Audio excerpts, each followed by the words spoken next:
खाले कानुन बनोस् भन्ने चाहनुहुन्छ तपाईँ? त्यो कानुनमा लेखिएको छ, कानुनमा लेखिएको छ। ऊ धरौटीमा छुट्छ, किन छुट्छ धरौटीमा? त्यस्तो धरौटीमा किन छुट्छ? त्यो अदालतको नियम हो कि कानुनमा लेखिएको छ?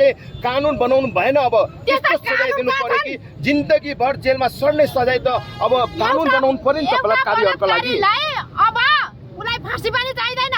उलाई के चाहनुहुन्छ तपाईँ भन्नुहोस्? पनि होइन, त्यस्ता बलात्कारी अपराधी हत्याराको लागि तपाईँ के चाहनुहुन्छ? कस्तो कानुन बन्नु पर्यो? कानुन केही पनि बनाउनु पर्दैन। धरौटी छुट्ने पनि चाहिँदैन। 10 लाख दिएर एउटा पीडितलाई एकतिर, अर्को बलात्कारीलाई एकतिर, त्यो पनि चाहिँदैन।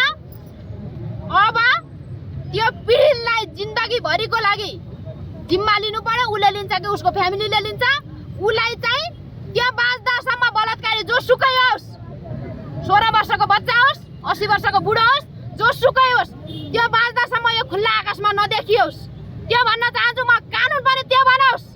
भोलि मेरो बलात्कारीलाई त्यो कानुनले त्यो सजाय दिएन भने चाहिँ म यही ठाउँमा मर्छु।